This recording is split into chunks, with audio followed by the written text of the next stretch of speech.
আজকের এই ভিডিওটা বাংলার প্রাচীনতম রথযাত্রা উৎসব অর্থাৎ মাহেশের রথযাত্রা উৎসব নিয়ে।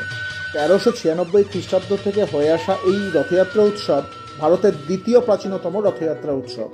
মাহেশের এই রথযাত্রা উৎসবের সাক্ষী হতে গেলে মূলত দুভাবে এখানে আসা যায়। হাওড়া হয়ে আসলে শ্রীরামপুর স্টেশনে নেমে সেখান থেকে টোটো ভাড়া করে মাহেশ, অথবা যদি আপনি শিয়ালদা হয়ে আসেন তাহলে আপনাকে নামতে হবে টিটাগড় স্টেশনে, সেখান থেকে টোটো করে লক্ষ্মীঘাট এবং তারপর খেয়া পেরিয়ে আবার টোটো করে মাহেশ। 628 বছরের পুরনো এই রথযাত্রা উৎসবে ব্যবহৃত মাহেশের বর্তমান রথটি প্রায় 130 বছর পুরনো।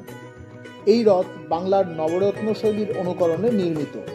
এই রথে রয়েছে 12টি লোহার চাকা ও 2টি তামার ঘোড়া। এছাড়াও মোট 9টা চূড়া রয়েছে এই রথে। 1885 সালে মার্টিন বার্ন কোম্পানি এই রথটি তৈরি করে। সেই সময় এই রথটি তৈরি করতে 20 লক্ষ টাকা খরচ হয়েছিল।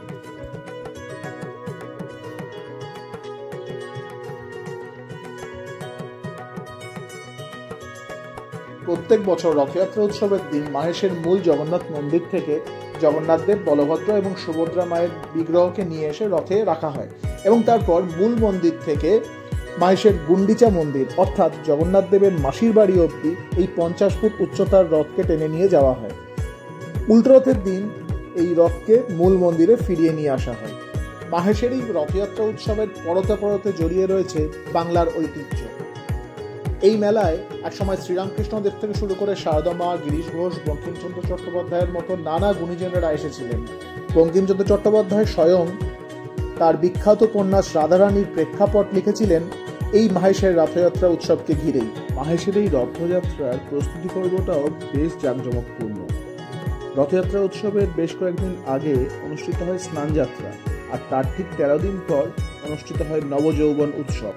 শ্রী জগন্নাথ, বলরাম ও সুভদ্রাকে এদিন রাজবেশে সাজানো হয়। স্বর্ণালঙ্কার সেজে ওঠেন দেবতা। এদিন জগন্নাথ দেবকে রূপোর হাত পরিয়ে দেওয়া হয়।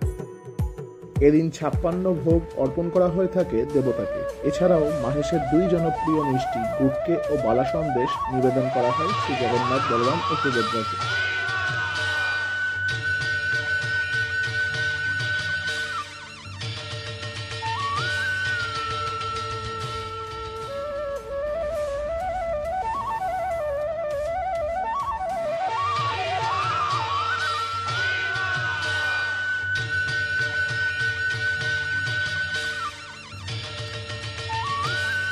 মাহেশের রথের সূচনা বা ইতিহাসটাও বেশ চমকপ্রদ। 14 শতকে ধ্রুবানন্দ ব্রহ্মচারী নামে এক বাঙালি সাধক পুরীতে গিয়ে স্বয়ং জগন্নাথ দেবকে নিজের হাতে ভোগ রেঁধে খাওয়ানোর ইচ্ছা প্রকাশ করেছিলেন। পাণ্ডারা বাদশা দেয়, তিনি তা করতে পারেন না।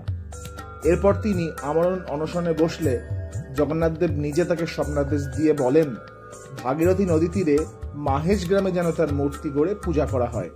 পরবর্তীকালে শ্রী চৈতন্যদেব পুরী যাত্রার পথে মাহেশে এসে ধ্রুবানন্দ ব্রহ্মচারীর এই মন্দির দেখে মুগ্ধ হয়ে মাহেশকে নব নীলাচল নামে নামকরণ করেন।